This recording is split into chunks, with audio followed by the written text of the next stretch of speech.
Alright, welcome to part 2 of this 3-part mini-series where I show you how I put together a YouTube video using this video as an example.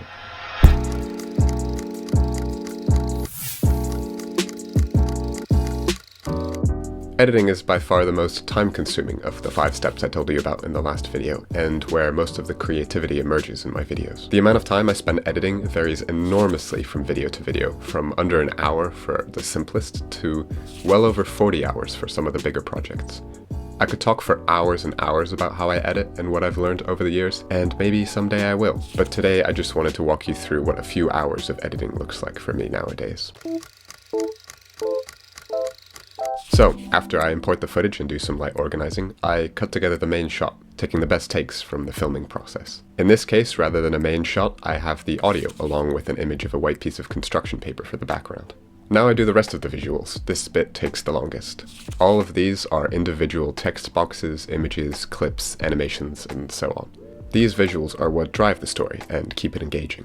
Each clip is precisely positioned, animated, effects are applied, transitions used, all that good stuff. I used to play around a lot with fonts in my videos, but for this series I've basically just used my Font by Zeb font that I made. It's had the added bonus of creating a consistent look and saving me time. Slap on a few effects, maybe an overlay, and boom, look at that lovely title card. I used to get really carried away with effects and transitions, but now I just try to keep in what makes the narrative good. I'd fill my old vlogs with weird punch and flick transitions like in that March video I talked about yesterday, but nowadays besides the standard crossfade, the only real snazzy transition I like to play with is the lumifade. As for effects, I love using combinations of effects, but again, now I just try to stick to what adds to the narrative. My favorite visual tool is probably just changing the blend mode of a clip in order to combine it with another. It's a super easy trick that creates this nice effect. Next, I'll add the music. I have a library of music that I use for my videos, and it usually takes a little while for me to find the right song. For this one I chose a simple lo-fi hip-hop track, as it works nicely with the tone of the video. I only used one track since it's a pretty short video. Usually I'd have a few changing between tracks when the video changes topic.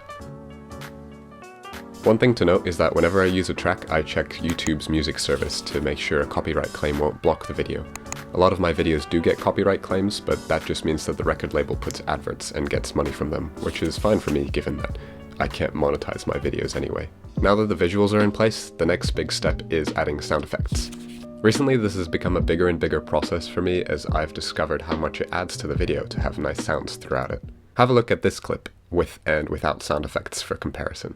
I show you a mini little vlog from the first morning. Sorry, Ellie. I show you a mini little vlog from the first morning.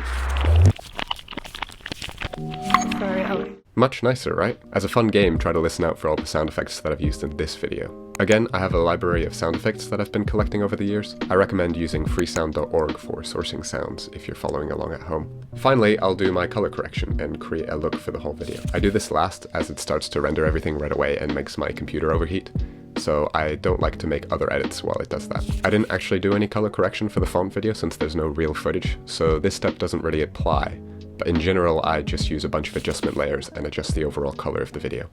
I might also add some effects over the whole video, like in my Brittany and Paris montages, where I made it look like the video was shot on an old camcorder for that homely feel. So there we go, here's the full timeline for the font video. It's actually a pretty complicated edit. I would never have been able to make something like this when I first got started with editing.